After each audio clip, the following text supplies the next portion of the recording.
नाज़रीन, मेरे साथ स्टूडियो में एक ऐसी शख्सियत मौजूद है, एक ऐसी मिसाल मौजूद है विमेन एम्पावरमेंट की, जिन्होंने बहुत काम किया और ख़वातीन के लिए हमेशा आवाज़ बुलंद की। अपने काम से ये साबित किया कि अगर ख़वातीन कुछ ठान लें तो वो नामुमकिन नहीं रहता। और अमूमन कहा जाता है कि किसी फैमिली की लेगेसी को बेटे आगे लेकर चलते हैं, पोते आगे लेकर चलते हैं, लेकिन ये वो बहू है जिन्होंने उस फैमिली की लेगेसी को भी आगे लेकर चला और हमेशा उनका नाम जो है वो रोशन किया। हमारे साथ स्टूडियो में जस्टिस रिटायर्ड नासिरा जावेद साहिबा मौजूद हैं, उनसे हम बात करेंगे। अस्सलाम वालेकुम मैम, क्या हाल चाल है आपके? वालेकुम थैंक अस्सलाम। यू बस सो मच। पाकिस्तान का हाल अच्छा है तो हम सब का हाल अच्छा है। बिल्कुल, और अगर पाकिस्तान का हाल अच्छा अच्छा नहीं नहीं है तो तो फिर हम हमने सब उसको ठीक करने की कोशिश कोशिश करनी है। करनी है। बिल्कुल सही। बहुत कैसे ज़रूरी। कैसे ये कोशिश हम जारी रखें? और आपने भी ये सारी ज़िंदगी कोशिश की है कि हमेशा पाकिस्तान का एक पॉजिटिव इमेज इंटरनेशनली भी पोर्ट्रे किया जाए और अपने काम से भी। देखिए, घर बैठ के ये कह देना कि सब कुछ ख़राब है, मैं क्या कर सकता, ये तो कोई हल नहीं है। वो इकबाल ने कहा है ना, तंजन, अगर कजराओ है अंजुम, आसमां तेरा है या मेरा, मुझे फिक्रे जहाँ क्यों हो, जहाँ मेरा है या तेरा। तो जहाँ तो हम सबका है और बिल्कुल। पाकिस्तान हम सबका है।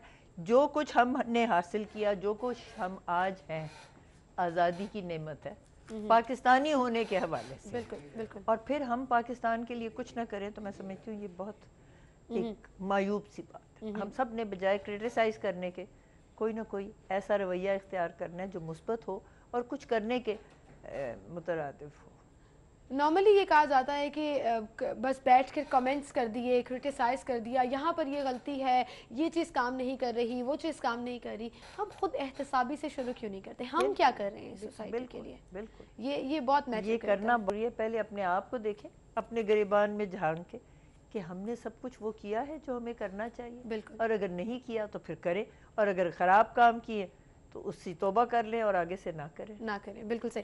अच्छा मैम, पाकिस्तानी सोसाइटी में अगर हम बात करें कि पूरी दुनिया तरक्की कर रही है और आगे जा रही है, यहाँ पर भी डेवलपमेंट हो रही है बहुत सी चीज़ों में, सोच में डेवलपमेंट हुई है या नहीं, ये आप क्या कहेंगे? ये कहना कि जी पाकिस्तान ने कोई तरक्की नहीं की, ये बात दुरुस्त नहीं हो सकती, इसलिए कि 70 साल में जब से हमने आज़ादी हासिल की है तो बहुत सा फ़र्क पड़ा है पाकिस्तान में, हालात में, बहुत सारे जो माशरे में फ़वाइद मौजूद हैं। जब पाकिस्तान बना था हमारे पास तो एक कॉमन पिन नहीं होती थी, ये डेस्क मेज़ें ये नहीं होते थे, ये खोखों पे बैठ के हमारे सिविल सर्वेंट्स काम करते थे और वो तिनकों से पिन्ने लगाते थे अपने कागज़ पे। तो अब देखिए हम कहाँ से कहाँ पहुँच गए, कितने कितनी आलीशान इमारतें हैं, सड़कें हैं, और ये प्लाज़े देखें, मैं तो प्लाज़े देख के हैरान हो जाती हूँ। और फिर ये अगर हम देखना चाहें कि माशरे में ख़वातीन की क्या पोजीशन थी जिस वक्त पाकिस्तान बना है, उस वक्त तो ना ये यूनिवर्सिटियाँ थी ख़वातीन के लिए,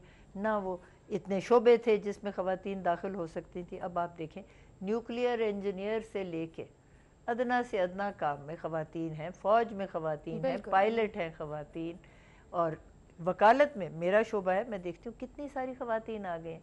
अलबत्ता ये ज़रा अफसोसनाक बात है कि जितनी जजेस होनी चाहिए हाई उतनी कोर्ट में नहीं है। वो नहीं है, बिल्कुल। और सुप्रीम कोर्ट में तो कभी आज तक कोई खातून दाखिल ही नहीं हुई। तो मैं तो दुआ करती हूँ कि मेरी ज़िंदगी में मेरे सामने सुप्रीम कुछ कोर्ट में ऐसा कोई हो जाए कि खातून सुप्रीम कोर्ट में भी चली जाए, खातून होना चाहिए। जज जो है वो आ जाए। इसकी वजह क्या है? और दूसरा, हमारी मेल डोमिनेटिंग सोसाइटी तो है ही, हम उस चीज़ को नहीं कह सकते कि नहीं यहाँ पर अब ख़वातीन अगर हर शोबे में है तो मेल डोमिनेटिंग सोसाइटी नहीं है। कहीं ना कहीं डिस्करेज किया जाता है, कहीं ना कहीं आगे नहीं बढ़ने दिया जाता। इसका हल क्या है, ये मैं आपसे ज़रूर जानूंगी। लेकिन दूसरी जानिब नाज़रीन, आपको बताएंगे कि चेयरपर्सन ओगरा इस वक्त लाहौर चैम्बर ऑफ कॉमर्स में मौजूद है।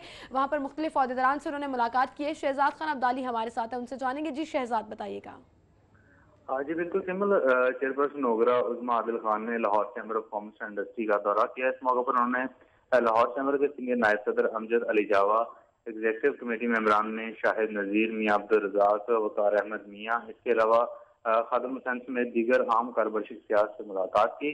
लाहौर चैम्बर में होने वाली इस आम मुलाकात में ऑयल एंड गैस से मुतल्लिका जो ताजर बरादरी के मसाइल हैं वो उज़्मा आदिल के सामने रखे गए। चेयरपर्सन ओगरा उज़्मा आदिल खान ने यह कहा कि ऑयल और गैस से मुतल्लिका जो ताजर बरादरी के जो सनतकारों के और जो कंपनियों के मसाइल हैं वो तरजीही बुनियादों पर हल किए जाएंगे। उज़्मा आदिल खान का कहना था कि घरेलू सार्फिन के लिए गैस की कीमतें जो है वो नहीं बढ़ाएंगे, बल्कि जो परचेज रेट है उससे भी कम नरखों पर जो घरेलू सार्फिन है उनको गैस जो है वो फराहम की जा रही है। इसके अलावा उनका कहना था कि जो LPG के मामला हैं उसमें भी मजीद बेहतरी लाई जा रही है ताकि घरेलू सार्फिन को सस्ता अवामी ईंधन जो है वो सस्ता नरखों पर जो है वो मैसर आ सके और उनके माशी मुश्किलात में जो है वो कमी हो सके। उनका कहना था कि ओगरा से मुतल्लिका जितने भी बिजनेस कम्युनिटी के मसाइल हैं वो तरजीही बुनियादों पर हल किए जाएंगे। जी बहुत शुक्रिया। शहजाद खान अब्दाली हमारे साथ मौजूद थी, chairperson OGRA, Lahore chamber of commerce में मौजूद हैं और मुख्तलिफ अहदेदारान से मुलाकात कर रही हैं। दूसरी जानिब आपको एक और अहम खबर देंगे और आपको बताएंगे 4 यतीम बच्चों को दादा की तहवील से लेकर मां के हवाले करने के केस की समाअत हुई, इस्तदा मुस्तरद कर दी गई है। बार बार मोहलत देने के बावजूद मुसालत ना करने पर दरख्वास्त मुस्तरद की गई है। मलिक अशरफ हमारे साथ मौजूद हैं। जी मलिक अशरफ बताइएगा। सीमल बिल्कुल, लाहौर हाई कोर्ट ने 4 यतीम बच्चों को दादा की तहवील से लेकर मां के हवाले करने की इस्तदा मुस्तरद कर दी है और बच्चों के बेहतर मुस्तकबिल की खातिर बच्चों को दादा मोहम्मद अकबर के पास रहने की इजाजत दे दी है। लाहौर हाई कोर्ट के जस्टिस चौधरी अब्दुल अजीज की अदालत में मांगा मंडी की रहायशी प्रवीण बीबी की दरखास्त पर समाअत हुई, जिसका मौक़िफ़ ये था कि दरखास्त गुजार का खामद जवेद इंतकाल कर चुका है, जबकि दादा मोहम्मद अकबर ने 4 बच्चे रिशना, मुबशर, परवेज और खुरम को अपने पास रखा हुआ है। अदालत से इत्तला की गई थी चारों बच्चों को दादा की तहवील से लेकर मां के हवाला किया जाए। अदालती हुक्म पर हंजरवाल पुलिस के सब इंस्पेक्टर आबिद हुसैन ने बच्चों को पेश किया। अदालत में बच्चों का यह कहना था कि वो दादा के पास रहना चाहते हैं, वो बेहतर उनकी परवरिश कर रहा है। अदालत ने दादा और उसकी बहू को मुसालत की मोहलत भी दी, लेकिन दोनों में मुसालत नहीं हुई और दूसरी दफा जब केस की काल समाअत हुई तो वहां पे दरखास्त गुजार खतून नहीं थी, जिस पर अदालत ने चारों बच्चों को दादा के पास रहने की इजाजत दे दी है। जी बहुत शुक्रिया मलिक अशरफ आपका।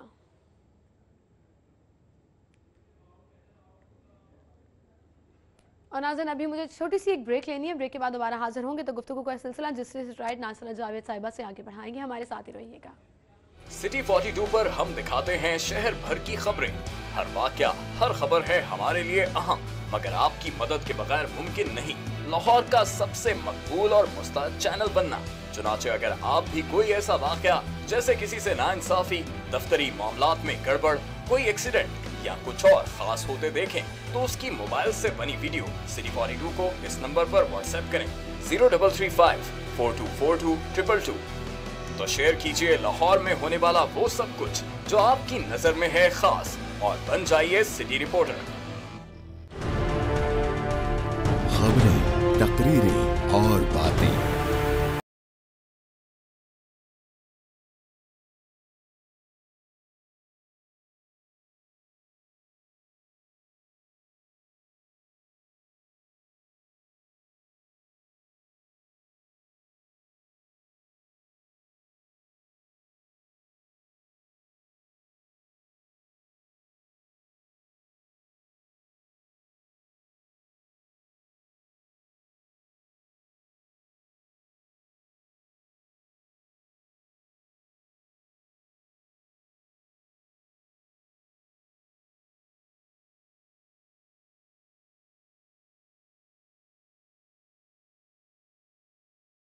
हम इसकी आवाज हैं, इसकी खुशबू हैं। ये लाहौर है और हम हैं सिटी 42। लाहौर से हमारा रिश्ता हुआ मजबूत से मजबूत तर, जब हमने किए शहर के मसाइल उजागर। बरस हाँ बरस से हम हैं लाहौर की आवाज।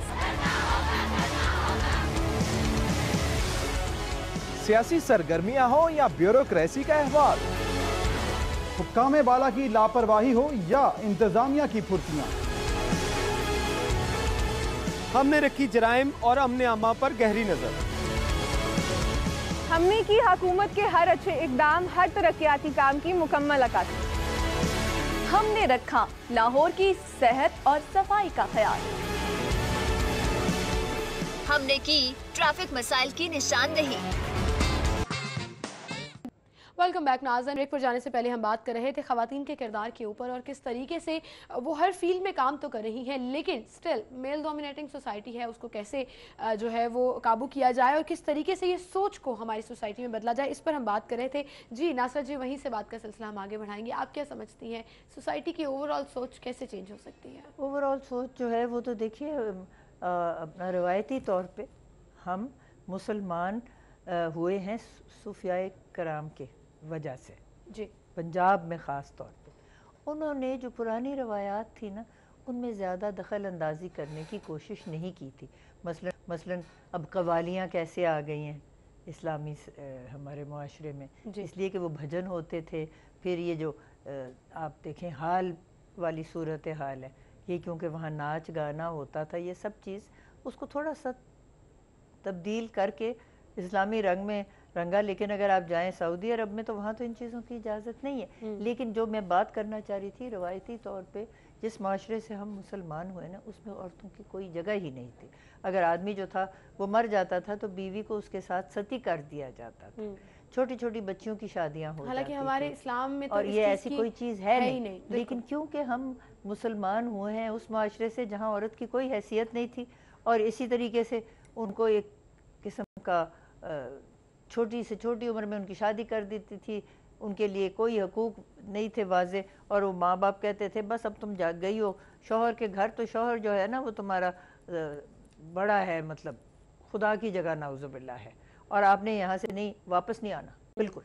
और जिस वक्त वो शौहर मरता था तो बीवी को भी साथ मार देते थे। बीवी के अगर शौहर मर गया तो उसकी तो माशरे में जगह थी ही कोई नहीं। ये पहली दफ़ा यहाँ पे सर गंगा राम ने पंजाब में बनाया था विडोज़ होम, क्योंकि उनकी अपनी बेटी जो थी ना वो विडो हो गई थी, तो उन्होंने उसको सती नहीं दिया, क्योंकि अंग्रेज़ों का था उस वक़्त इक़्तिदार, तो उन्होंने ये कानून बनाया हुआ था कि ना हो। लेकिन फिर भी चोरी छुपे लोग करते थे, इसलिए कि ख़वातीन की कोई हैसियत थी ही नहीं। तो ये पाकिस्तान की तहरीक में ख़वातीन ने हिस्सा ही इसलिए लिया कि उनको ख्याल था कि पाकिस्तान बनेगा, यकीन था तो हमें वो सब हकूक़ मिल जाएंगे जो इस्लाम ने ख़वातीन को दिए हुए हैं। और यहाँ पर ये बात करनी ज़रूरी है कि इस्लामी अहकामात जो कुरान मजीद में हम देखते हैं 70% से ज़्यादा आइली मामले पे हैं, यानी ख़ानदानी मामले पे, और औरत के बारे में, औरत को जायदाद में, विरासत में हक दिया है, औरत ख़ुद किसी काम में शामिल हो सकती है। और ये कुरान में लिखा हुआ है कि औरतों को उस पे इख्तियार है जो उन्होंने कमाया,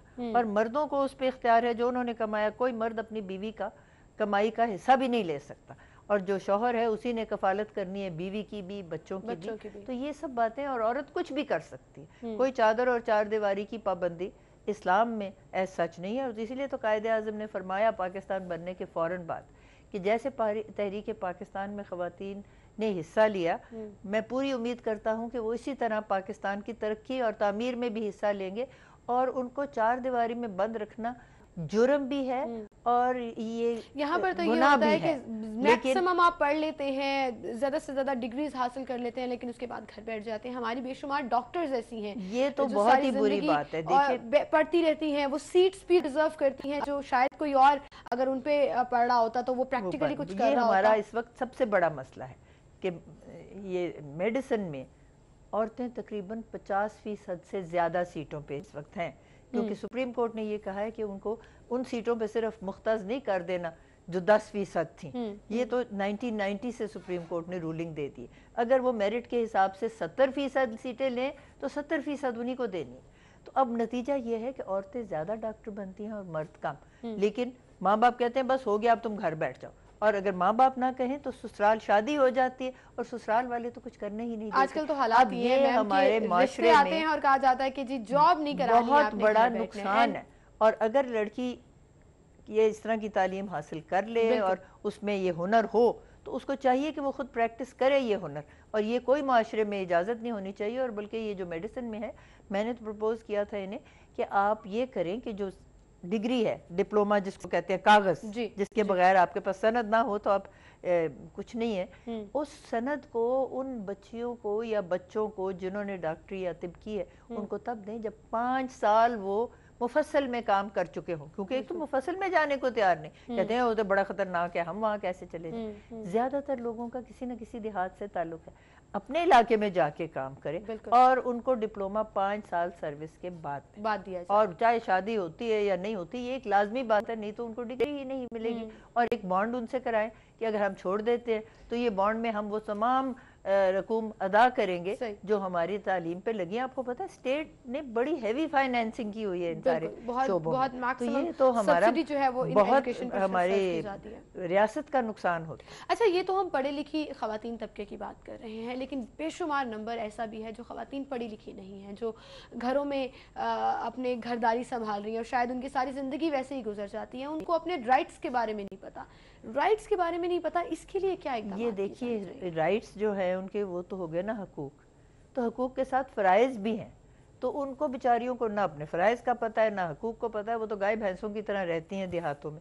तो ये इसमें मैं समझती हूँ सबसे ज़्यादा बड़ी जिम्मेदारी जो है ना वो इलेक्ट्रॉनिक मीडिया की है, और इलेक्ट्रॉनिक मीडिया में भी सबसे ज़्यादा जिम्मेदारी रेडियो की है। देखिए ना, मुल्ला रेडियो ने किस तरह औरतों को वहाँ बहका लिया स्वात में, और सारी औरतें उस के पीछे, फजलुल हक के पीछे लग गई थी, और कितना वहाँ फजलुल्लाह के पीछे, और कितना नुकसान हुआ, और फिर औरतों को सबसे ज़्यादा उसकी तकलीफ़ उठानी पड़ी, और फिर वो ख़त्म हो गया उनका सिलसिला। तो रेडियो जो है ना, चाहे घर में बिजली हो या ना हो, या घर में कोई रेडियो सेट हो या ना हो, आजकल मोबाइल तो हर घर में है, और मोबाइल में रेडियो भी होता है। तो खातून घर में अपने अमूर खानादारी के साथ कर रही है, मसरूफियत है, या खाना पका रही है, या खेतों खलियानों में काम कर रही है, मुर्गी बानी कर रही है, गाय भैंसों का दूध दो रही है, उनको देख रही, ये सब काम खवातीन ही तो करते हैं, साथ वो रेडियो भी सुन सकती है।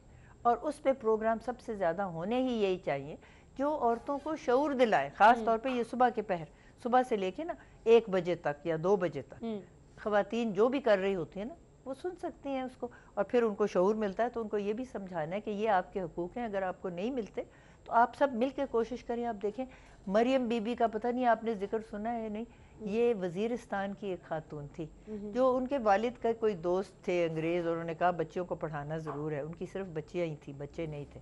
उन्होंने उनको तालीम BA तक दी, लेकिन फिर कहा कि तुमने घर से बाहर कदम नहीं रखना, अपनी मर्जी से कुछ नहीं करना, जो बड़े कहेंगे वही करना है। उनकी शादी एक तकरीबन नीम पागल अपने कज़न से हो गई, तो फिर वो घर में बंद रही, लेकिन उन्होंने घर में बैठ के ही अपनी तालीम का सिलसिला आगे रखा, अपने मोहल्ले की औरतों को पेशा वराना सलाहियतों के बारे में बताया, और 300 स्कूल हैं अब फाटा में जो उन्होंने खोले हैं, और वो उसमें ये तालीम के अलावा तरबियत होती है कि आप कौन से काम पेशा वराना तौर पे सीख सकते हैं। बिल्कुल तो सही, उस माशरे में जहाँ ख़वातीन की कोई जगह नहीं है, वहाँ भी अगर एक फ़र्द कोशिश करे, और हमारे एक एन मेरी शिमल स्कॉलरशिप है, उन्होंने अप्लाई किया 40 साल की उम्र में कि मैंने जाना है डिग्री लेने लंदन, तो मेंबर्स कहने लगे इतनी उनकी उम्र है और इतनी ये बैकवर्ड इलाके से आए हैं, ये हम खर्च करेंगे उन पर तो उसका कोई फ़ायदा भी होगा या नहीं।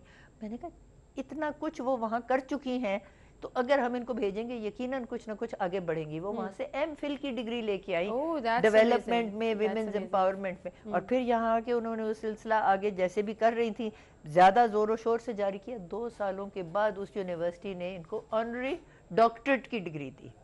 ये सोचिए कितना बड़ा एजाज है। बिल्कुल, बहुत बड़ा एजाज है, और आप जिंदगी में कुछ करना चाहो तो कर सकते हैं, कोई आपको रोक नहीं सकता। बिल्कुल सही, बिल्कुल सही।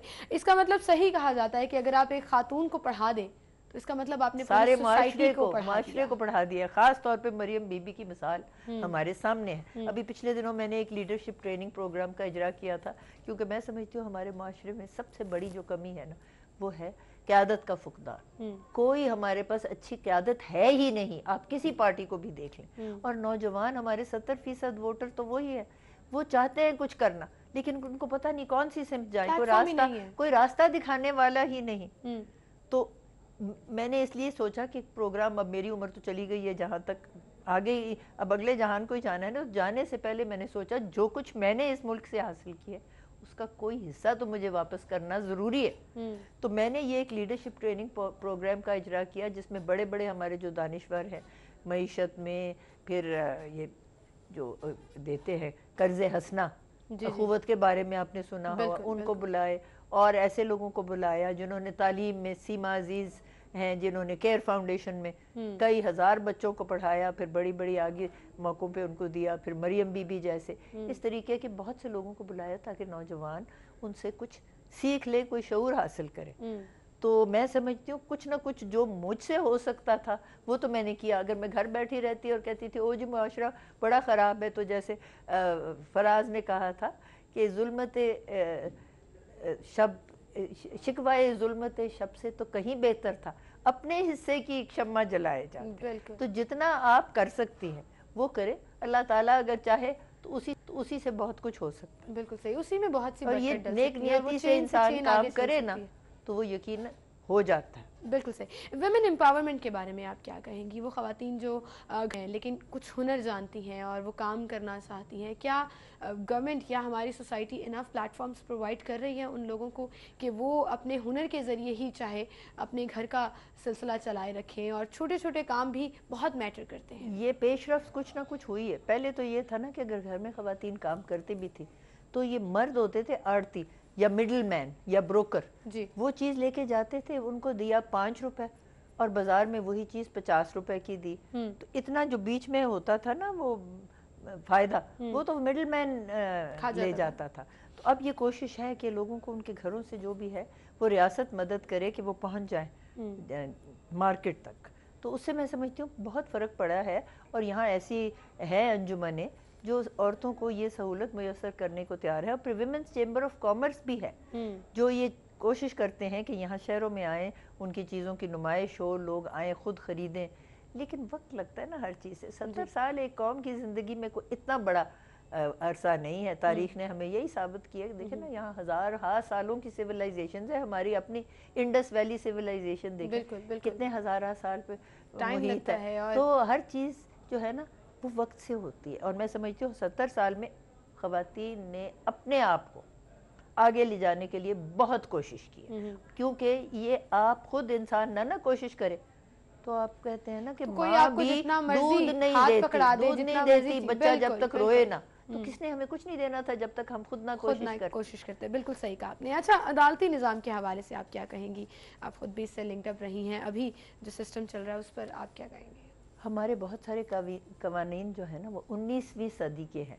मसलन ताज़ीरात और अकूबात जो हैं, ये तमाम पीनल कोड और क्रिमिनल प्रोसीजर कोड 1860 का है। दीगर कवानीन जो हैं कोई 1850 का है, 1870 का है, 1890 का है जी। अब 19वीं सदी से 20वीं सदी के वस्त में पाकिस्तान जो था आज़ाद हो गया और अब हम 21वीं सदी में कदम रख चुके हैं और तकरीबन 20 साल होने को आ रहे हैं। 17 साल तो गुजर गए, लेकिन इन चीज़ों में तब्दीली नहीं आई। मसला सारा ये है कि कानून साजी जो है वो काम है हमारी मुकन्नना का। अब ये मुकन्नना जो है जब से पाकिस्तान बना है, कायद आज़म बेचारों का तो विसाल हो गया साल के बाद जी। और लियाकत अली खान को जो है वो शहीद कर दिया गया। मुकन्नना में जो लोग आए ना वो जागीरदार थे, ज़मींदार थे, वो चाहते थे पुरानी सिस्टम ही चलती रहे तो हमें फ़ायदा। उन्होंने कोई लेजिस्लेशन ऐसी करने की कोशिश ही नहीं की जिससे तब्दीली आए माशरे में। तो आप देख लें 1947 में आज़ादी हमें हासिल हुई, 56 तक कॉन्स्टिट्यूशन ही कोई नहीं थी। आइन बना 56 में और फिर वो एक गासिब ने आके 2 साल में ख़त्म कर दिया 1958 का। अयूब खान को लोग कहते हैं जी बड़ा अच्छा था, ये था वो था। कोई गासिब अच्छा नहीं होता। हमारी बेखों में जो डालने की घुन पहली इब्तिदा थी वो उन्होंने की। 10 साल उन्होंने इक़्तिदार के ऊपर अपना कब्जा रखा, अपने ख़ानदान को उन्होंने भी बहुत फ़रोग़ दिया। ये कह देना कि जी उन्होंने बड़े अच्छे काम किए, कुछ किए होंगे औरतों के हक़ में भी उन्होंने किए, लेकिन वो अपने आप को ज़्यादा लोगों में करने के लिए मकबूल वो उन्होंने किए इस नेक नियति से। और देखिए कोई शख्स एक को ये है ही नहीं इख्तियार कि वो सारी कौम के ऊपर मुसल्लत हो जाए। जमहूरियत का मतलब ये है कि जमहूरी निज़ाम हो और लोग, कुरान में लिखा हुआ है कि आप अपनी अमानतें उनको दें जो उनके अहल हों। हमारे बेचारे गरीबों के पास है ही क्या अमानत? एक अमानत होती है वोट। अब अगले साल उन्होंने वोट देना, कोई उनको पता नहीं कि वोट किसको देना है, कौन उनके लिए बेहतर होगा। बड़े बड़े बुलंद बांग दावे कर लेते हैं तमाम पार्टियां, इलेक्शन हो जाता है तो कुछ नहीं होता, वैसे कि वैसे ही हालात रहते हैं। कुछ ना कुछ फिर लोग शोर शार मचा के लेते हैं। लेकिन देखिए सबसे बड़ा हमारा मसला ये है कि यहाँ पे अब एनर्जी तो एनर्जी कोई नहीं है और महंगाई। मेरी शादी हुई ना तो 20 रुपए मन आटा था। अब वहाँ मुझे याद है इसने 20 कहा, मन हाँ जालिब ने एक नज़म लिखी, 20 रुपए है मन आटा और उस पर भी है सन आटा। गौहर साइकिल आदम जी बने हैं बिरला और टाटा, 20 घराने हैं आबाद और हजारों हैं नायाब नाशाद, सदर अयूब जिंदाबाद। उन जमानों में इसने लिखा, ये 1964 की बात है। अब सोचिए 20 रुपए मन, अब तो 20 रुपए किलो आटा नहीं मिलता। बिल्कुल। तो ये तब्दीली जो आई है ये मनफी है सारी, कि इतनी महंगाई और हर बच्चा, औरत और आदमी 1.25 लाख रुपए का मकरूज है। अभी फिर ये जो बजट बनाने को जा रहे हैं उसमें एक्सटर्नल बोरोइंग करने लगे। इनको चाहिए खुद कफील हो, एक्सटर्नल बोरोइंग करे ही ना करे। और ये बहुत अच्छी बात है कि इन्होंने ये सी पैक का सारा बनाया है। अल्लाह करेगा इसमें पाकिस्तान को तरक्की होगी। लेकिन मुझे तो सबसे ज़्यादा याद आता है जब थॉमस रो आया था जहांगीर के दरबार में, और उसने सिर्फ आकर कहा था ये जी हम आपके साथ कारोबार करना चाहते हैं। और फिर देखिए गुलामी, खतरनाक इंडिकेशन की तरफ ले गई आप ये इस थोड़ा प्रोजेक्ट सा को। हमें हर बात मोहताज समझ के होकर चलना करनी पड़ेगा। चाहिए कि पाकिस्तान की बेहतरी क्या है और किस किस्म के मुआहदे हमें करने चाहिए। यकीनन होंगे फायदेमंद। नासिर साहिबा, यहीं से हम बात का सिलसिला आगे बढ़ाएंगे। मुझे एक छोटी सी ब्रेक की तरफ जाना है। नाज़रीन, ब्रेक लेते हैं, ब्रेक के बाद दोबारा हाजिर होंगे तो गुफ्तगू का सिलसिला आगे। सिटी 42 पर हम दिखाते हैं शहर भर की खबरें। हर वाकया, हर खबर है हमारे लिए अहम, मगर आपकी मदद के बगैर मुमकिन नहीं लाहौर का सबसे मकबूल और मुस्तैद चैनल बनना। चुनाचे अगर आप भी कोई ऐसा वाकया जैसे किसी से नाइंसाफी, दफ्तरी मामलात में गड़बड़, कोई एक्सीडेंट या कुछ और खास होते देखें तो उसकी मोबाइल से बनी वीडियो सिटी 42 को इस नंबर पर व्हाट्सएप करें 0335 4242 222। तो शेयर कीजिए लाहौर में होने वाला वो सब कुछ जो आपकी नजर में है खास, और बन जाइए सिटी रिपोर्टर।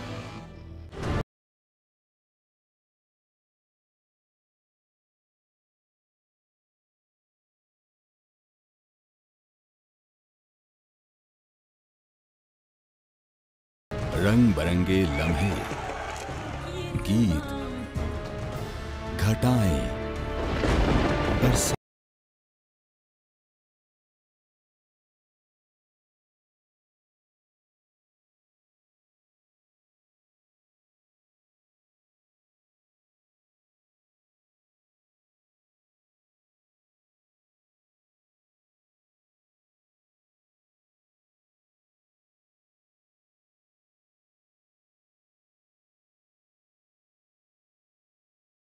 शानी पे रोशन है, हम इसकी आवाज हैं, इसकी खुशबू है। ये लाहौर है और हम हैं सिटी 42। लाहौर से हमारा रिश्ता हुआ मजबूत से मजबूत तर, जब हमने किए शहर के मसाइल उजागर। बरसा बरसे हम हैं लाहौर की आवाज। सियासी सरगर्मियां हो या ब्यूरोक्रेसी का अहवाल, हुक्काम बाला की लापरवाही हो या इंतजामिया की फुर्तियां, हमने रखी जराइम और अमन आमा पर गहरी नजर। हमने की हुकूमत के हर अच्छे इकदाम, हर तरक्याती काम की मुकम्मल अक्कासी। हमने रखा लाहौर की सेहत और सफाई का ख्याल। हमने की ट्रैफिक मसाइल की निशानदेही। हमने वेलकम बैक नाज़रीन, गुफ्तगू का सिलसिला हम आगे बढ़ाएंगे जिससे स्ट्राइड नासरा जावेद साहिबा हमारे साथ स्टूडियो में मौजूद हैं। उनसे हम बात कर रहे थे। नासरा जी, अभी रिसेंटली हम देखते हैं जब कोर्ट केसेस आते हैं, मैं खुद भी बहुत सी ब्रेकिंग्स कर रहे होते हैं बुलेटिन्स के दौरान, न्यूज़ के दौरान, कि डाइवोर्सेस, खुला के केसेस बहुत ज़्यादा बढ़ते जा रहे हैं और उसकी रेशो बढ़ती जा रही है। इसकी क्या वजह समझती हैं? देखिए, सबसे बड़ी वजह तो ये है कि अब ज़्यादा उजागर होती हैं ये बातें, टेलीविज़न पे आती हैं, इलेक्ट्रॉनिक मीडिया पे, प्रिंट मीडिया पे आते हैं। मर्द को तो हर वक्त इख्तियार था, 3 दफ़ा तलाक दी और घर में 3 कपड़ों में औरत को आधी रात को भी निकाल दिया। बच्चे कभी रख लिए, कभी उसके साथ ही धक्के मार के निकाल दिया, ना उनकी कफालत की, ना उनका वैसे कोई ख्याल रखा, और बस 3 तलाक़ें हो गई तो जी डाइवोर्स हो गई। वो बड़ी कहाँ जाती औरत। अब निज़ाम हमारा 1961 मुस्लिम फैमिली लॉज ऑर्डिनेंस के बाद तो तब्दील हो गया। जब तक वो यूनियन काउंसिल में तलाकनामा नहीं भेजेगा और 3 महीने की मुसालियत का वो कोशिश नहीं कर लेंगे तो तलाक का सर्टिफिकेट नहीं जारी होता। और जब तक तलाक का सर्टिफिकेट ना जारी हो, औरत और बच्चों की कफालत आदमी ने ही करनी। सही। बच्चों की तो हर सूरत करनी है जब तक वो बालग ना हो जाए। और ये अब औरतों को शऊर भी टेलीविजन वगैरह से कुछ पता लग गया हुआ है। लेकिन देखिए, अब नहीं करती हैं औरतें, बहुत औरतें। मैं तो प्रैक्टिस वगैरह तो नहीं करती, मुफ्त मशवरे किसी ने लेने हो मैं फ़ोन पे भी दे देती हूँ। कोई मुझे घर में आके मिलना चाहे तो मैं कहती हूँ जी फ़ोन करके आएँ ताकि मुझे पता हो कि आप आ रहे हैं किस मकसद के लिए। तो मैं जितना भी जानती हूँ मैं बता देती हूँ। मैं तो प्रैक्टिस नहीं करती, मैं कहती हूँ जाके कोई वकील करे। लेकिन ये बात है कि फौरी तौर पर आप खर्च तो मांगे, शौहर से। एक दफ़ा हमारी अदालत का भी फैमिली कोर्ट एक्ट जो 1964 का, इसमें कहते हैं औरत को खुला चाहिए, उसको अपने घर का खर्च चाहिए, उसको बच्चों की तहवील चाहिए, उसको अपना जहेज़ चाहिए, अपना हक महर चाहिए, एक ही केस में सब कुछ हो जाएगा और 6 महीने से ज़्यादा नहीं लग सकते। नहीं तो जज मुअत्तल भी हो सकते हैं इन बातों पे कि वो क्यों नहीं केस करते। तो इसलिए ये बात तो औरतों को पता होनी ज़रूरी है। और उसके लिए कोई स्टाम्प नहीं लगता, कुछ भी नहीं लगता, खर्चा नहीं होता, बस वकील का खर्चा है। और वकला पे ये लाजम है कि वो सही मशवरा दे और सही इकदाम करें औरतों के लिए। लेकिन ये जो आपका कहना है कि तलाक का रेट ज़्यादा हो गया, देखिए शायद जो पहले वो सहती थी तशद्दुद और जुल्म घर में, अब उनको ये पता लग गया है कि उनको ये सहने की ज़रूरत नहीं है। और अल्लाह ताला ने एक ही तो ज़िंदगी दी है, और वो ज़िंदगी इसलिए दी है कि आप दुनिया में और आखिरत में अपने लिए और अपनी मईशत के लिए और माशरे के लिए बेहतरी का जो है वो रास्ता इख्तियार करें। तो अगर उसने रोज़ घर में मार खानी है, बच्चों के लिए बाप ने कुछ देना नहीं, खुद नशा करता है और बीवी को कहता है जाओ जाके कमाओ, और वो कमाती है तो उससे ले लेता है और फिर उसको मारता है, वो ना दे, नाक काट देते हैं, बाजू तोड़ देते हैं, बड़ा कुछ मैंने तो देखा। वायलेंस की तो मिसालें भरी पड़ी अगर हैं हमारी औरत सोसाइटी में। हार के और तलाक के लिए अदालत के पास जाए, क्यों नहीं, उसका हक है।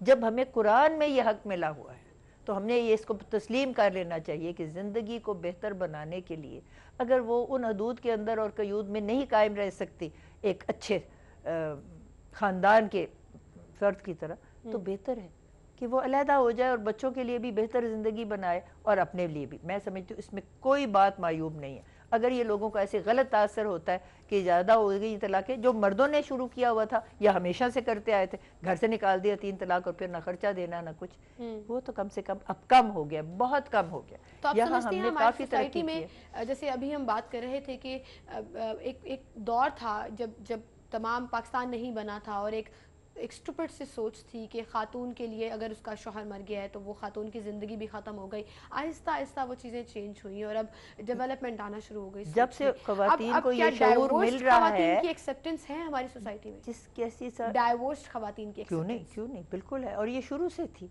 अब जो शौहर निकाल देता था और तलाक हो जाती थी, अक्सर व बेशतर ख़वातीन की दूसरी शादियाँ हो जाती थी। ऐसा नहीं होता, क्योंकि माँ बाप को मसला सबसे बड़ा ये होता था कि बच्चे बेशुमार होते थे। ये हमारा बहुत बड़ा एक बुनियादी कौमी मसला है कि यहाँ बच्चे बहुत ज़्यादा लोगों के हो रहे हैं। जब पाकिस्तान का क़याम हुआ था, आज़ादी हमें मिली थी, जो खिता अब पाकिस्तान है, यहाँ 3.25 करोड़ आबादी थी। अब वो देखे ना, अब तो फर्दमशुमारी नहीं होने दे रहे, उनको भी मतलब गोलियों से मार रहे ताकि पता ही ना लगे। 20 करोड़ से तो तजावज़ कर गई है हमारी आबादी, कुछ 3.25 करोड़, कुछ 20 करोड़, 7 गुना हो गई है। और बच्चे कम करने का रियासत कोई कोशिश नहीं करती।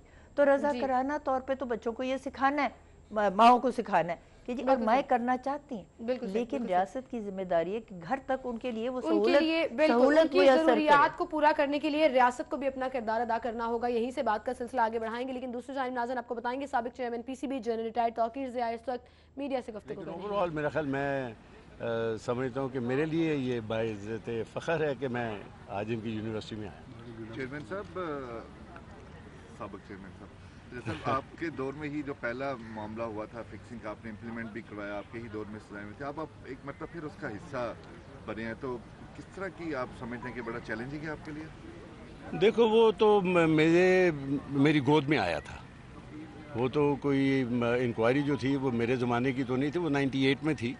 और वो मुख्तलिफ जो के इल्ज़ामात जो लग रहे थे उनके ऊपर मुख्तलिफ कमीशन आपको मालूम है बनी, जस्टिस इब्राहिम की बनी, फ़खरुद्दीन इब्राहिम की, इजाज़ यूसुफ की बनी, एहतसाब ब्यूरो ने भी किया, और फिर यूसुफ अपना क़य्यूम साहब की रिपोर्ट है। वो तो अनफॉर्चुनेटली वो मैं जब टेक ओवर किया तो वो मेरे पास आ गए। अब मेरे पास 2 ही तरीके, या तो उसको कारपेट के नीचे डाल दें, जो कि अमूमन हर कमीशन की यही होती है, लेकिन मैंने उनको उसको पब्लिक किया। मैंने कहा कि जो है वो है। अब उसके ऊपर बहुत सारे लोग आजकल अपने कमेंट्स दे रहे हैं कि शायद अगर उसकी इम्प्लीमेंटेशन हो जाती, लेकिन वो ये क्लैरिफाई नहीं करते कि इम्प्लीमेंटेशन किस चीज़ की हो जाए। अगर वो ये कह रहे हैं कि मुश्ताक अहमद को कोचिंग नहीं मिलनी चाहिए थी, हाँ उसमें वो बिल्कुल ठीक है, लेकिन वो हमारे ज़माने में उसको कोचिंग नहीं मिली। हमने वसीम अकरम को कप्तान नहीं बनाना था, हमने कप्तान नहीं बनाया। बाकी उनकी जितनी सज़ाएँ थीं वो जिस तरीके से उन्होंने रिकमेंड की वो कर ली। अब बात यह है कि वो थी मैच फिक्सिंग का, अब चल रहा है मामला स्पॉट फिक्सिंग का। बहुत चीज़ें जो हैं वो बदल गई हैं उस वक्त से लेकर अब तक। अब मैच फिक्सिंग में तो आपके 4-5 लोगों का इन्वॉल्व होना ज़रूरी है, लेकिन जहाँ तक स्पॉट फिक्सिंग का ताल्लुक है उसमें एक इंडिविजुअल इन्वॉल्व होता है और उसको पकड़ना बहुत मुश्किल हो जाता है। अब इनके पास क्या, मैं समझता हूँ कि मुझे अफसोस है क्योंकि सज़ा किसी को देना मुझे अच्छा नहीं लगता, सही जो बात है। लेकिन जी नाज़रीन, साबिक चेयरमैन पीसीबी जनरल तौकीज़ मीडिया से गुफ्तगू कर रहे थे, जो कि अब राह रास्त मुलाहिज़ा कर रहे थे। नासरा जी, टाइम हमारे पास बिल्कुल ख़त्म हो गया। मैं चाहूँगी इन दी एंड आप एक छोटा सा मैसेज जो लाहौरी ख़वातीन को देना चाहें, वो क्या कहेंगी? लाहौरी जिम्मेदारी आयद होती है कि देहाती ख़वातीन का ख्याल रखें, क्योंकि जो शहर में एक दफ़ा आ गई हैं वो बाशऊर हो गई हैं, उनके लिए बहुत से रास्ते खुले हैं। उन रास्तों का एक तो फ़ायदा ज़रूर उठाएं, अपनी कोशिश से, अपनी हिम्मत से। वही जहाँ है तेरा जिसको तू करे पैदा। बिल्कुल, तो ये खुद पैदा करें और किसी मसले पे अपने लिए कोई रुकावट जो है ना उसको बहुत बड़ी मुसीबत नहीं समझना। और अगर ख़वातीन जो हैं वो घर में मायार ज़िंदगी बेहतर करने के लिए कोशिश करती है ना, तो शौहर भी इस पे एतराज़ नहीं करता। और बच्चों के लिए कितनी बेहतरी। बिल्कुल सही, बिल्कुल सही। अपनी एजुकेशन को कहीं ना कहीं ज़रूर इस्तेमाल करें, वो चाहे अपनी फैमिली की डेवलपमेंट के लिए करें, अपने बच्चों की परवरिश के लिए करें, और अगर अपने लिए करना चाहती हैं तो हमेशा पैशनेट रहें और अपना रास्ता जो है वो तयन कर लें। उसके बाद जो रास्ते हैं वो खुद ब खुद रुकावटें हटती जाती हैं। Well, thank you so much Nasa ji for coming. बहुत अच्छा लगा आपसे बात करके एंड आई एम श्योर बहुत से लोग जो आपको सुन रहे थे उनको भी इंस्पिरेशन मिली होगी। बहुत शुक्रिया आपका। इसी के साथ नाज़रीन आपसे इजाज़त लेंगे, इंशाल्लाह कल सेम टाइम पर मुलाकात होगी। अपना भी बहुत सा ख्याल रखिएगा। अल्लाह हाफिज़।